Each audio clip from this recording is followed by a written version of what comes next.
You're listening to the Naked Bible Podcast. To support this podcast, go to nakedbiblepodcast.com and click on the support link in the upper right-hand corner. If you're new to the podcast and Dr. Heiser's approach to the Bible, click on New Start Here at nakedbiblepodcast.com. Welcome to the Naked Bible Podcast, episode 251, The Church Fathers in Genesis 1 with Craig Allert. I'm the layman, Trey Strickland, and he's the scholar, Dr. Michael Heiser. Hey, Mike, how you doing? Pretty good. It's chilly up here in the Northwest, chillier than normal. Yeah, well, it is getting close to Christmas time, so yeah. How chilly is it in Abilene? Not too bad. Actually, it's raining right now, so it's probably in the 40s. Oh, wow. I didn't think it got that cold there. Oh, yeah. No. It'll get into the freezing. We'll have sleet and freezing rain. But the problem is, when the rain freezes, the roads get bad. So, we're not too equipped to clear all the roads. Yeah, I lived in Dallas for a couple of years when that happened, and nobody knows how to drive. And there's nothing they can do. What's it doing up there? Y'all don't get snow, do you? We don't. Well, we've gotten 3 serious snows since I've been here in 14 years, but it's mostly just cold. It feels a little colder than usual. Yeah. So I just don't ever want to remember the Midwest cold again. Yeah, that's cold. Yeah. As we moved from Wisconsin, I had 12 years in the Midwest with brutal cold, and anything that makes that thought pop into my head again, I just don't like. Yeah, I would like to get a taste of that. No, you wouldn't. Shoveling the snow? No, you wouldn't. I don't know. It's not the snow, man. It's like physically feeling the hairs in your nostrils freeze and break off. That's what you got. Yeah. Mm-hmm. So that's a little weird. Yeah, it still sounds fun for some reason. Maybe to visit, maybe not to live, but I don't know. But Mike, I want to remind everybody that our voting for our next topic is going to start this Monday, December 17th. So be on the lookout for that poll so you can get your vote in. And it's going to run through December 31st. So we got 2 weeks here to let us know what you want us to cover. We got 3 topics coming your way. I'm really going to be interested to see where this one goes. So, yeah. Well, what are we going to be talking about this week? Well, this week we have Craig Allert with us, who's actually geographically pretty close to me. And I didn't know that until I looked him up because I saw a recent book of his come out, and I thought this would be a great topic, sort of an in-between topic and interview for the podcast. But we're going to talk about the Church Fathers and how they looked at Genesis 1, how they interpreted, some really fundamental creation texts in that first chapter of the Bible. And it's just an interesting discussion. They had a lot of different ideas and some of the same, but Craig's focus is not only going to be that, but sort of how people today use the fathers, either well or use them poorly in the way they talk about Genesis 1. So I think it's going to be interesting. Well, I'm really thrilled to have Craig Allert with us.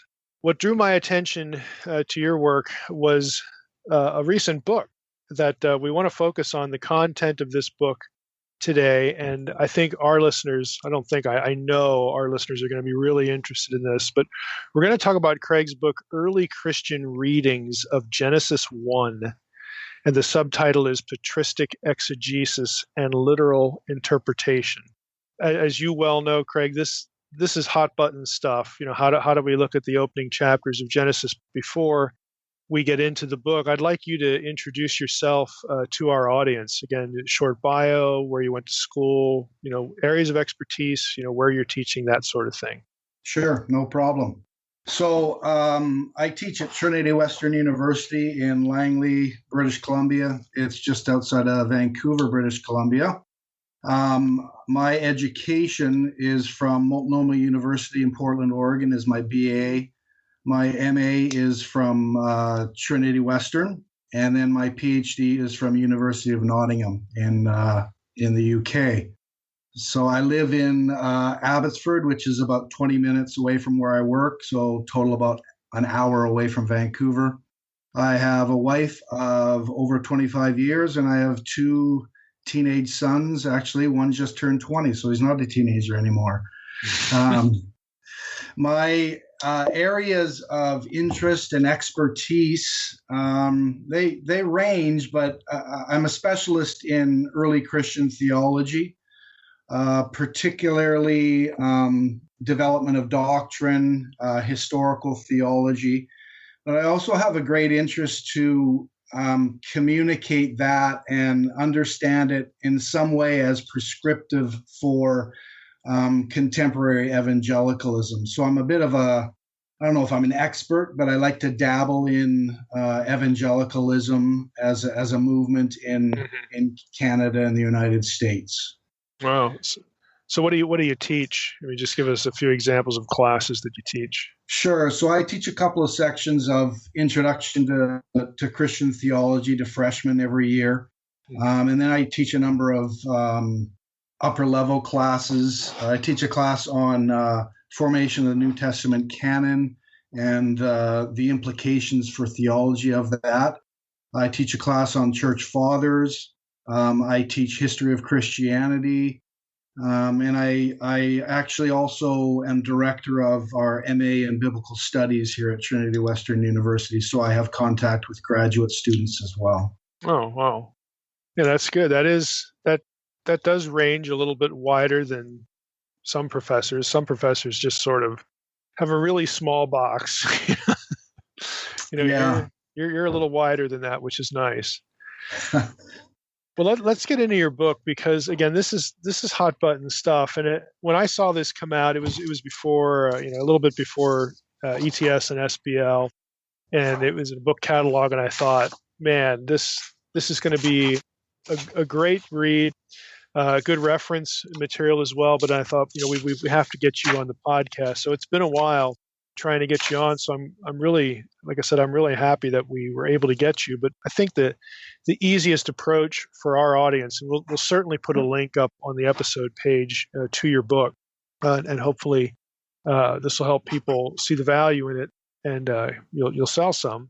But what I want to do is, it's always important, because if you do all this work and it's like, please, someone read my work. Yeah, exactly. You know the drill. Yeah. But I think for what we'll do here is, the book's divided into two parts, and part one is devoted to understanding the context. So I'm going to just take the first 3 chapters one by one and ask you to sort of explain what the chapter is about. And I think that will actually, as part one suggests, getting a context, that will give us a context to sort of drill down on a few things as we proceed. So yeah. The first chapter is, who are the church fathers and why should I care? So answer that question for us. Yeah, I mean, this really was actually the first 3 chapters. The whole part one, understanding the context, is so foundational to what I'm trying to do here in the entire book. But I write unabashedly, really, for an evangelical audience. And I really am passionate for evangelicals to understand who the fathers are and why they are important. And too many times, you hear them just written off, or thinking people saying that they belong to a dark age, or an age that we've rejected as Protestants, and that sort of thing. Mm-hmm. But there needs to be a recognition that the church fathers actually are really seminal for Christian Orthodox theology. I like to call it historical Christian orthodoxy, and that our heritage as Protestant evangelicals does not begin and end really at the Protestant Reformation, but that we have deep connections and deep roots back to the age of the church fathers, the first 5 centuries of Christianity. So really that first chapter is an apologetic. I introduce who the church fathers are, and then why should I care? And I talk about those sorts of things. I talk about, they help us remember who we are as Christians. They established kind of the firm essentials of Christianity. They dealt with a lot of these really hot button issues, like who was Jesus in relation to God the Father.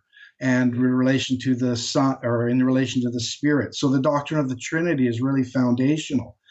The New Testament that we hold as authoritative was formed in that age. It didn't drop out of the sky. It was formed. There were limitations made to documents that were used in that day and age, and the church fathers were central in that. And I think, well, I know for myself, when I began to understand that, I started to wonder why I have been ignoring these really seminal figures in my own heritage. And I started to recognize that they actually were part of my heritage, which was a bit contrary to what I was brought up to think. Yeah, I'm kind of in the same boat there. Yeah. You know, without getting too specific, there is an impulse in certain streams of evangelicalism when they hear church father, they think Catholic dudes. You know, Exactly. and I'm a Protestant, so why pay attention? Yeah, no, that's exactly right. And I think it gets to a misunderstanding of what the Reformation was about too. And there's this thinking that, you know, at the Protestant Reformation, you know, we rejected those Catholic dudes.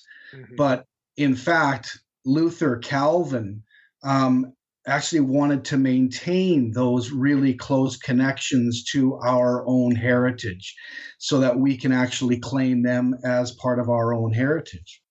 Well, that's good. When you were talking just a few moments ago, you know, about canon and then the church fathers, for me, I mean, I'm a Semitist, you know, I'm a Hebrew and Semitics guy, but I do a lot with Second Temple stuff. And then one of the discussions I get drawn into a lot is, you know, should we consider, you know, First Enoch canonical? Right. And I read Vanderkam's pretty lengthy and detailed essay on this in his book on apocalyptic Christianity. It was co-edited with I can't remember who the other guy was, Allert.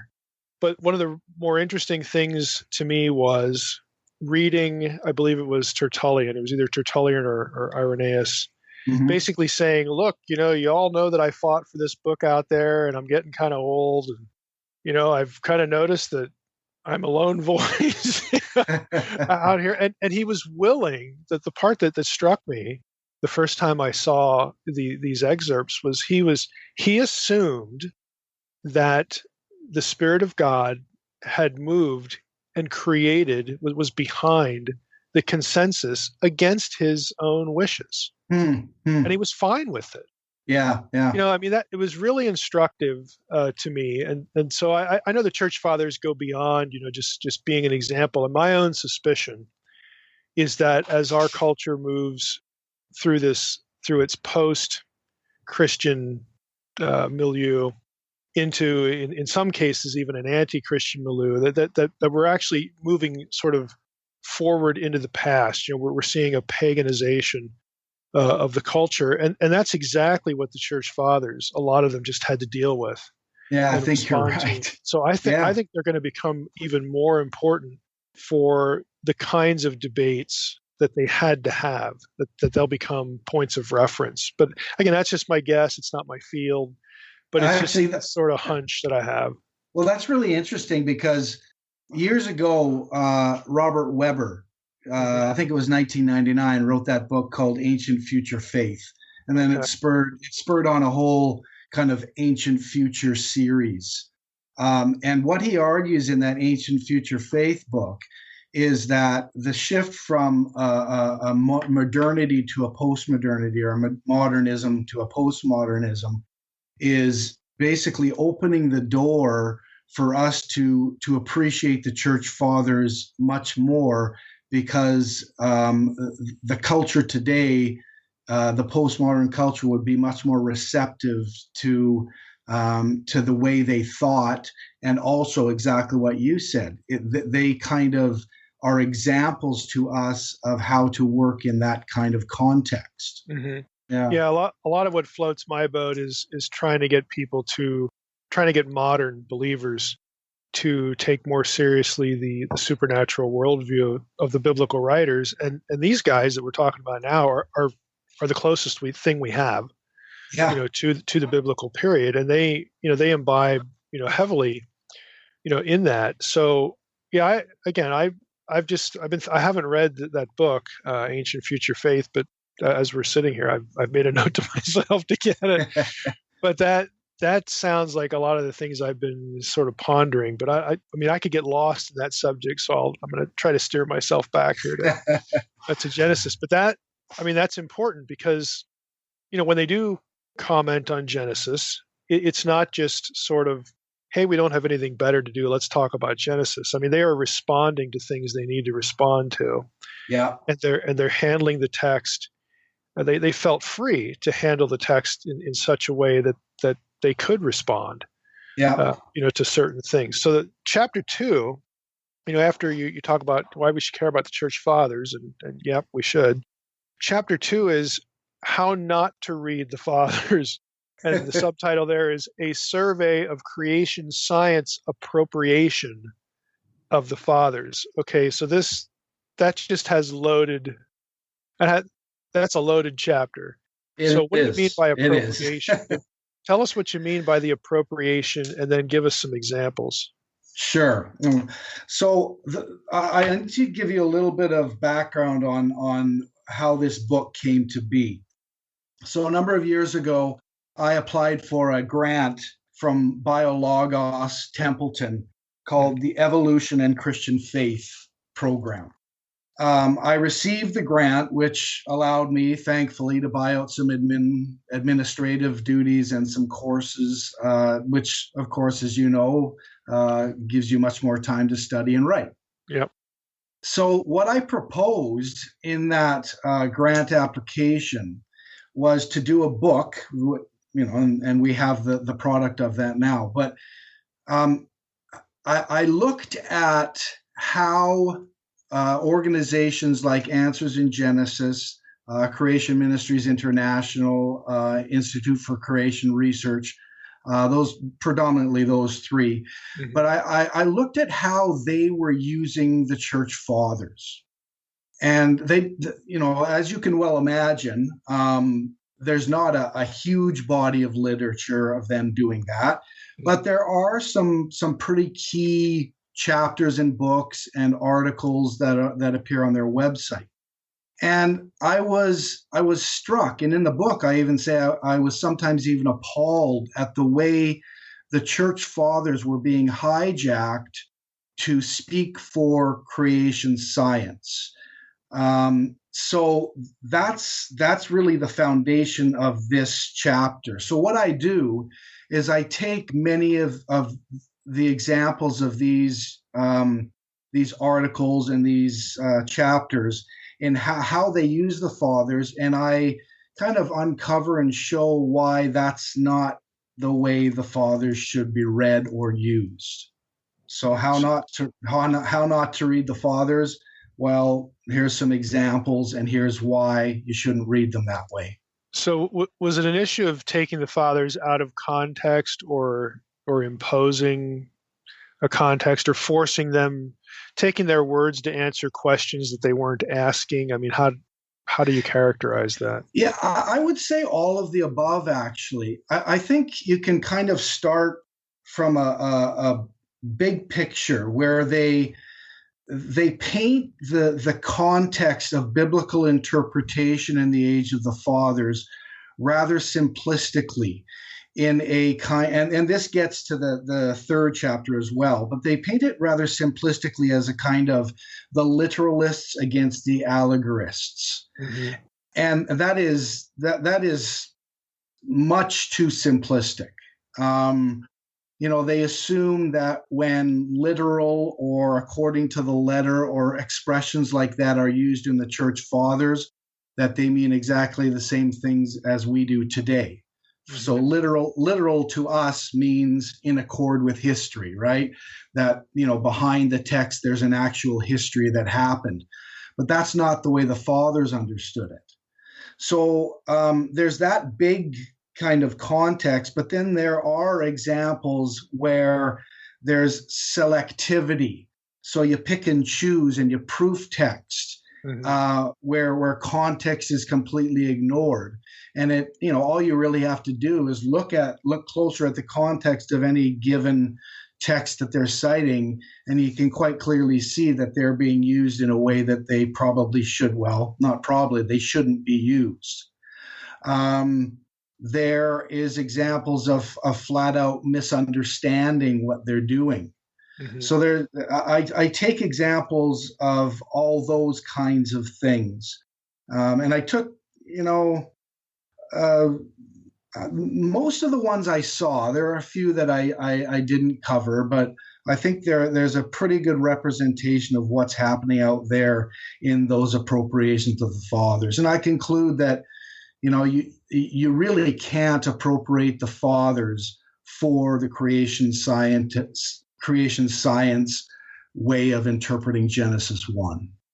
Yeah, we'll drill down into a few specifics in a few minutes, but before we move on to chapter 3, is this a problem only with young Earth creationist groups or old Earth creationist groups? Are they doing the same thing with the fathers? I know that the organizations you mentioned, I think, are all in the young Earth camp. So I don't know if you looked at old Earth or not, or maybe one of them was old Earth. Yeah, I didn't really look at old Earth. They were all, I think you're right, young Earth. I talk very briefly about the intelligent design kind of camp, especially, I can't remember, Hugh Ross. And he seems a little bit more aware of, pardon me? He'd be old Earth. He'd be old, an old Earth. Yeah. I didn't deal specifically with him. He seems to know a little bit more of the subtleties. But as I said, I did not dig very deep into old Earth. It was predominantly the three that I mentioned. All right. The third chapter is What Does Literal Mean? And then the subtitle is Patristic Exegesis in Context. So if you walked up to a church father, maybe you could zero in on one in particular and asked him the question, hey, do you interpret the Bible literally? What kind of answer would you get? And what would they mean by it? They would say yes, or he would say, yes, I do. And I hope that would spur on a conversation of, well, what do you mean by literal? Mm-hmm. So you cannot draw a straight line from what we mean by literal today, kind of in our post-Enlightenment sensibilities, I guess. Mm-hmm. You can't draw a straight line from what we mean when we say literal to what the fathers meant by literal. So what I try to do there is go from that big misunderstanding of I call it a false paradigm, right? Where there's in the early church there's a group of literalists and a group of allegorists, and they were constantly battling each other for what the proper way to interpret the Bible was, and that's really not the way it was. You may have heard of a group called the Antiochians and a group called the Alexandrians. Mm-hmm. And often what happens in these creation science appropriations is that the Antiochians are labeled as literalists and the Alexandrians are labeled as allegorists. Sure.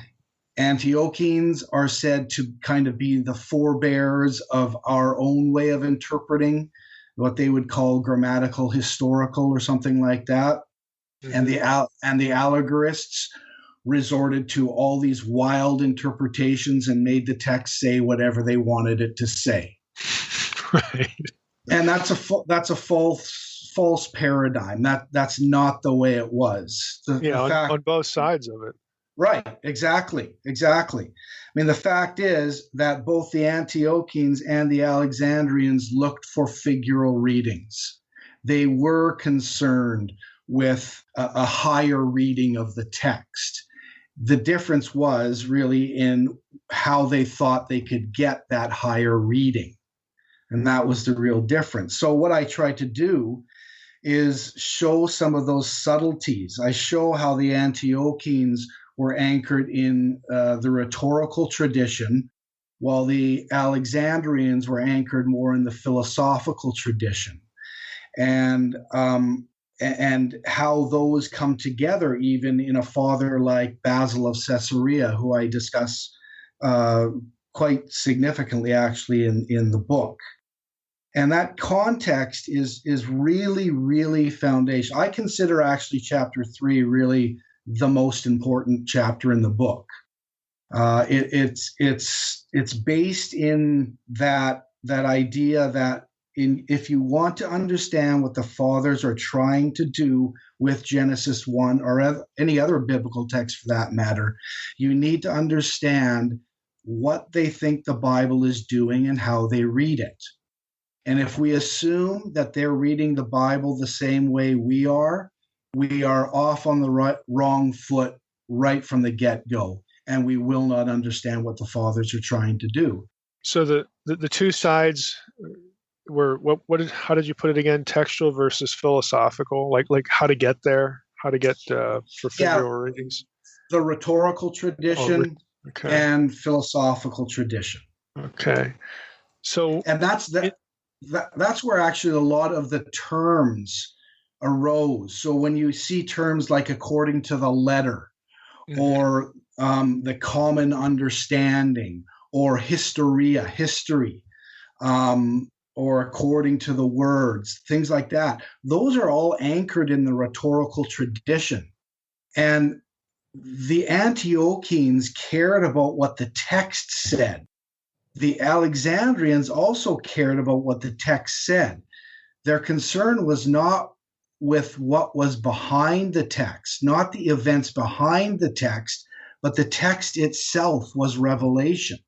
And that's where that's where the, if you want to say battleground was. I'm not sure that's the best word, but that's what the issue was. How would they, in terms of, I'm going to ask you a two-sided question here. Yeah. And I'm a text guy, but don't assume that I'm not laying a trap here for you. Because I think the way we teach exegesis now ought to be different. I'll put it in the most general terms I can, but procedurally, what would an Antiochene do with the text? What is he looking for? An Antiochene is looking for indications in the text to draw him to a higher reading. But that higher reading needs to be anchored in the text. Okay.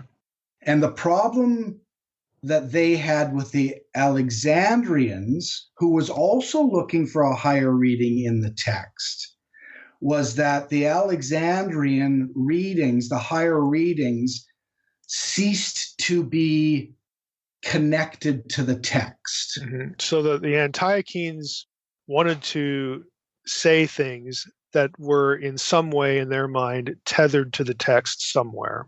Right. But the Alexandrians more or less viewed the text as a launching point, a launching pad or something like that. Yeah, as a code to be cracked is the way I think it's R.R. Reno puts it, and O'Keefe and Reno put it in their book, a code to be cracked. So, would you use the word esoteric? Were they part of esotericism? No, I think esoteric is too loaded. Okay. And esoteric to me brings up this picture of really not being guided by anything. Like, one common misunderstanding, I think, of the Alexandrians is that they just went off on these wild speculations and these wild interpretations. But they were guided by a narrative. They were guided by what one scholar calls the architecture of the text. So they were reading the text through a certain lens. And allegory needed to be connected to that lens, needed to be connected to that story in order for higher readings to function the way they're meant to function. All right. So I want to hold off till we actually get into some of the specific issues, but I think that's probably sufficient. That again, that the points that you're making, just to summarize for the audience, is that both of these approaches have a sensitivity to the text. Okay, that one's not like leaving it behind and saying, "Boy, we finally got out of that straitjacket called the text." Right. Like we don't even want to think about that now. Thanks for what you did for me, but I'm out of here. So that is typically the way an allegorist or allegorical method is caricatured. Yeah. Just at what point and how fast can I get rid of the text to start saying stuff I want to say? Yeah. And that goes much too far. So I think that's helpful, and it's probably a value judgment to look at both sides and say, well, this one cared, quote unquote, cared more about the text. That's probably an unfair way to frame the question as well. I mean, they both care about it, but in different ways, and for different reasons, maybe, or something like that. I like the lens, metaphor that you just used, or the filter. I mean, that I think we'll come back to that as we proceed. But let's get into some specifics, because in part 2, which you have labeled as reading the Fathers, I want to focus. I mean, we might go elsewhere, but I want to make sure that I hit chapter 5, and that is the creation out of nothing. Okay, the ex nihilo discussion. So, did any of the church fathers argue for creation ex nihilo, again, out of nothing in Genesis 1? Because I can imagine that there's some of them said something that the creationist schools or groups that you mentioned, your work was about how they appropriate certain things that the fathers say. There's got to be something that they latch onto and say, look, this guy was talking about Genesis creation just like we are. So what's the useful fodder when it comes to the whole ex nihilo thing? Or do none of the church fathers take that perspective? I mean, which is it? It's an interesting issue because the church fathers would agree, or let me correct that statement. There are some church fathers who would agree with the claim of some Old Testament scholars that Genesis 1 does not teach creation out of nothing. So you've got men like Justin Martyr in the middle of the 2nd century, who actually says quite explicitly that he agrees with Plato, that creation was from already existing matter. But there was a shift round about Theophilus of Antioch. So about 20 years after Justin, there was a shift, and every church father after Theophilus of Antioch would believe in creation ex nihilo. Wow, what caused that? Well, the shift was caused by the need to assert that theologically. Okay. So you've got an really interesting situation here, right? For a Christianity today, evangelicalism that says, we get our doctrine from the Bible and the Bible alone, right? And here's the church fathers basically showing us that, there may be theological necessities that warrant a certain doctrine that is not necessarily explicit in Scripture. Right. It's a possibility elevated to a place to land based on a specific set of circumstances. Right. Which has since now become, well, pretty much Christian orthodoxy, hasn't it? Creation ex nihilo. Yeah, I mean, certainly if you're in the young Earth, even if you're in the old Earth, but it's going to be tethered to Big Bang cosmology. Yeah. But it's a different way. The Big Bang, the old Earth view is a different way to have the same discussion, essentially. Right. Wow. So what were they taking a stand against? Well, it's instructive to look at Theophilus of Antioch. And so this is the first guy really that we have an explicit argument for creation out of nothing. And he's finding that there are certain philosophies and cosmologies in those philosophies that are making the claim that since matter exists and God exists, that God is not above matter. I mean, put quite simply. So the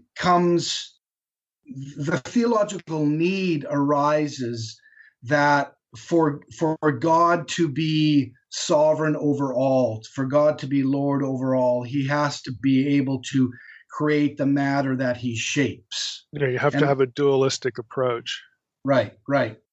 So it is explicitly an issue with the philosophies, the theologies, if you want, that they were dealing with.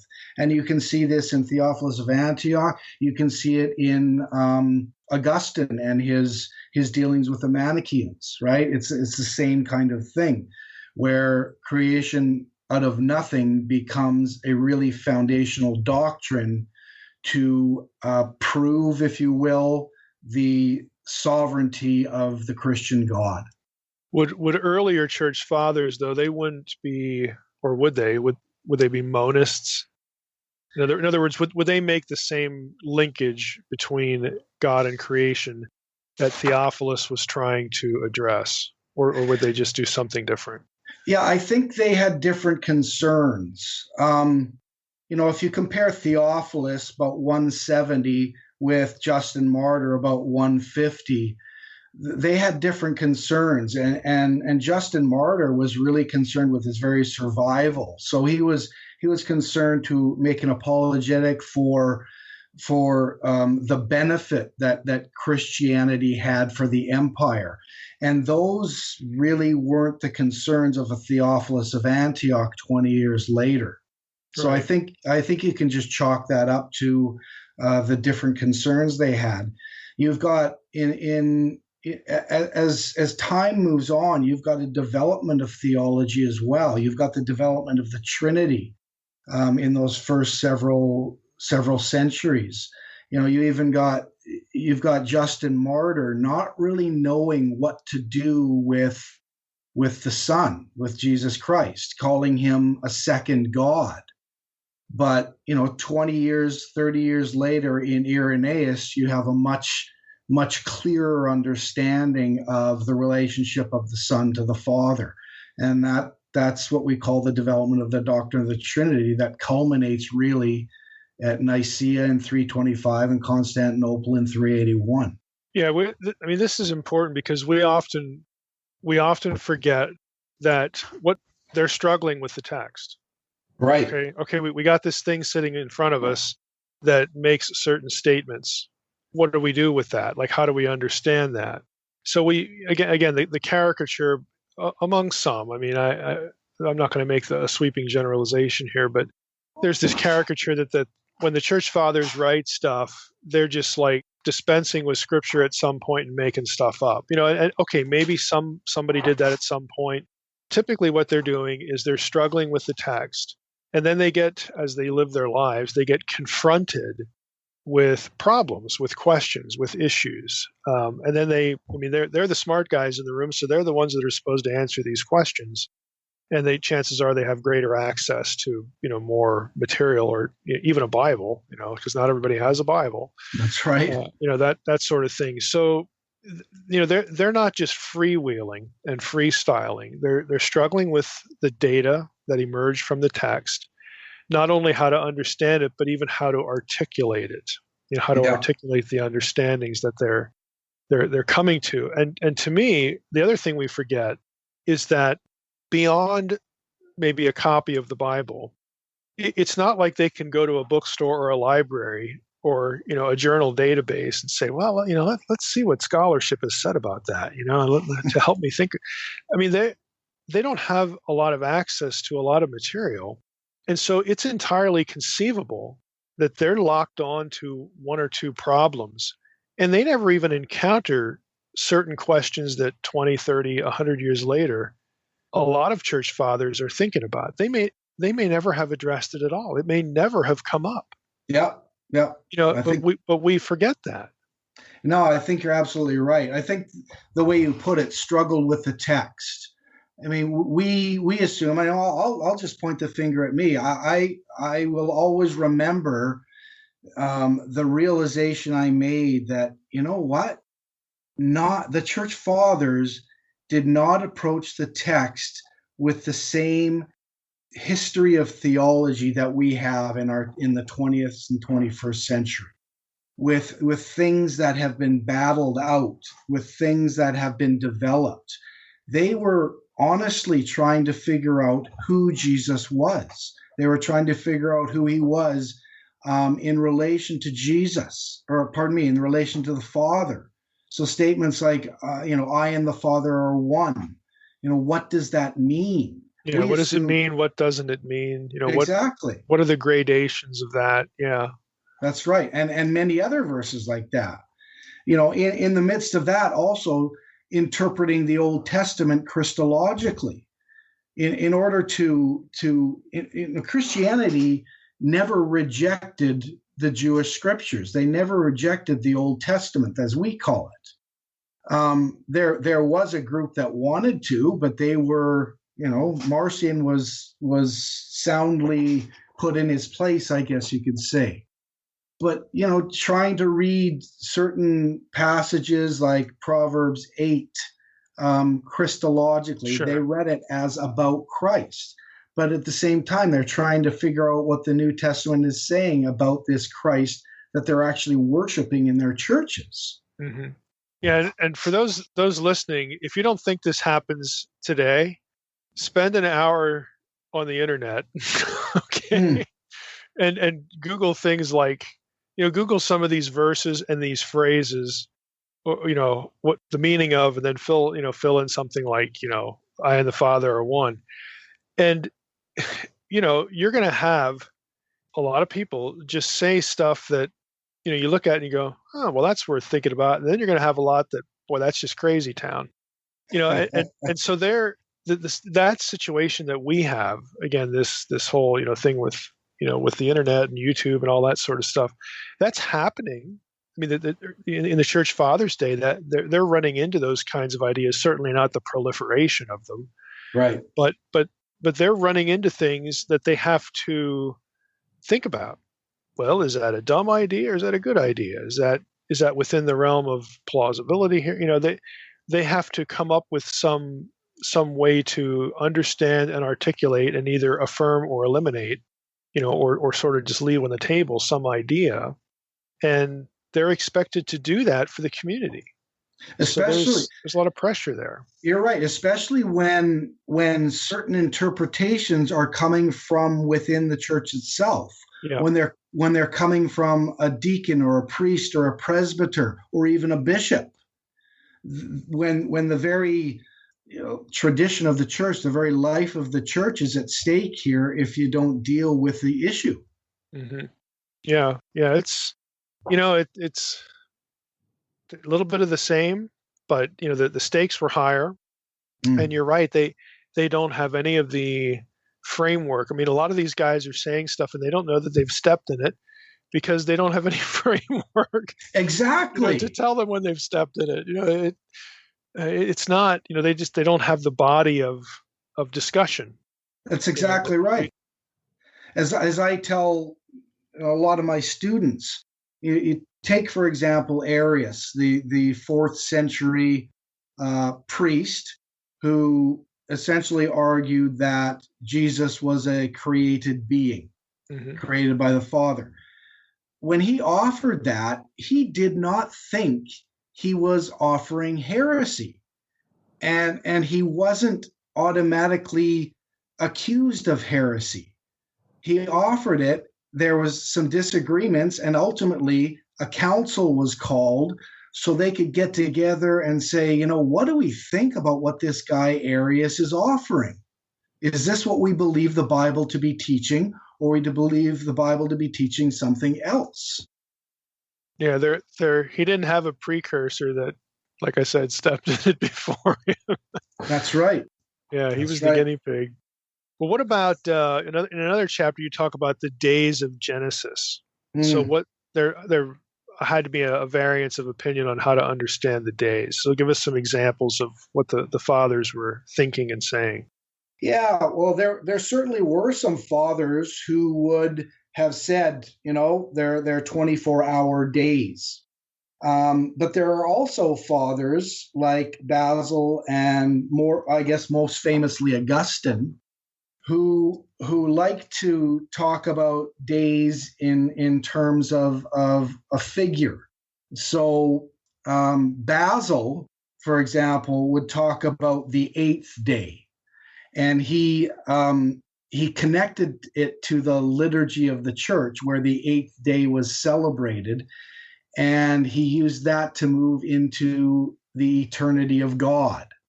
So the days, anchoring it in these historical, literal 24-hour days, really faded in the distance in Basil's understanding. And Augustine even made the famous statement, I'm paraphrasing, of course, here, but anybody who believes they're literal is kind of crazy. So there was a variety of meanings, which tells me that the fathers that held to the 24-hour kind of literal day were functioning quite well, along with the fathers who disagreed. You don't see a body of literature where they're disagreeing on that issue, and it's because they were reading the text for a different reason. Mm-hmm. And the guys that did hold to a 24-hour view, for example, Ephraim the Syrian, the guys that did agree with this 24-hour view, it was just kind of it's 24 hours, now let's get on to something that matters kind of attitude. So they weren't reading the text of Genesis to find these, as scientific clues to the way the world was created or when it was created. There was something deeper that they wanted, and they hold that in common. Well, that would be nice if we approach that way now. I mean, there's no. A couple of years ago, there was sort of a big, I don't know, mudslinging is pejorative, but there was a sort of a showdown, a planned showdown at ETS, where you had the old earthers, the biologos people, and the young earthers in the same room, and everybody got to cast stones, And I talked to one of the guys afterwards who was, sort of he was with the biologos position, and basically it turned out that, well, at some point everybody just threw stones at me. So it was a common target there. But yeah, I mean, this has. And there are lots of reasons for this, that this discussion has sort of been elevated to this perceived status of importance that, it gets today. Yeah. In contrast, to what you just described. Yeah. Hey, whatever, let's just move on to something more significant here. Yeah. And I should say that, in the book, my intent is not to prove that the church fathers were evolutionists. That's not at all what I'm trying to do. I think that would be impossible. Exactly. They're not speaking the language of Darwin, who is exactly the 19th century. And it's just as futile to prove that they were creationists, in the sense that answers in Genesis or something would intend. That's not my intent. Nor is my intent to say, what, we need to get back to the way the fathers interpreted the Bible. I think the book should lead to that very, very important conversation, but the intent of the book is not to argue that. Mm-hmm. The intent of the book is simply to say, look, they approached the Bible differently than we did. Why did they do that? And perhaps we can in some way see that as prescriptive. Perhaps we can learn something from them. Well, that's actually a good note, to wrap up on, because if that's what you'd like to see as the takeaway, again, that's a good way to, to sort of fade out here. And that, to me, that would be a good takeaway, because, I think most of the people who, have followed this podcast over the years, they're kind of with me on this, but my sort of facetious line is, I'm not gonna land anywhere specific on, the views of creation or, views of eschatology. I'll let other ministries fight each other about that, because there are ministries that essentially exist to fight with somebody else. No, you're right. Yeah. And I may learn something important, by sort of leaning in on that debate or that conversation at some point, and that's fine. But there's other people doing that, and I would rather sort of gravitate toward, again, this is my own assessment, but more important things. And believe it or not, that's not just the church fathers, but it's been all Christian thinkers, and frankly, just Christians collectively over the ages. They have made a distinction between things that they view as essential and other things that are just less essential or non-essential. Exactly. And it would be nice if we could sort of get our focus back to the things that basically there's very little disagreement on, that are essential, and then be thinking back to Weber's book about how do we detect those things and sort of build up strength on those things in a postmodern and a post-Christian culture. I mean, that would be nice. Yeah, it would be nice to start with what we agree on, and understand that, as you say, some things matter more than others and some things matter less. Let's be clear on what matters and what matters less. Yeah. If the church, shifts at some point into the status of sort of being monitored or persecuted in the West, the reality is you're going to be thrilled to bump into an evolutionary creationist someday if you're a young earther, because you're going to see that they're actually your ally. When you're in difficult circumstances. So if you can see it there, why can't you see it now? Yeah. Just things like that. So thanks for being with us and talking about your book. And again, this is recommended reading to my audience. Again, it's just good to know that, there's a variance of opinion, even back, in the days of the church fathers, really formative periods. And we don't want, again, to, on our podcast, we focus on primary sources. And if you're going to be quoting the church fathers to defend this or that view, okay, for them, that becomes a primary source. So don't abuse it. Right. That's important to treat your sources, the way they need to be treated. Well said. Thanks for being with us. Yeah, thanks very much. Appreciated it. All right, Mike, another good one. That was interesting. Just keeps getting better and better. I don't think we have one bad episode, to be honest with you, Mike. I might be a little biased. Maybe there's another poll, another thing to vote on, which was a bad episode. Let's not do that. No, talking to these scholars, these types of episodes really resonate with our listeners.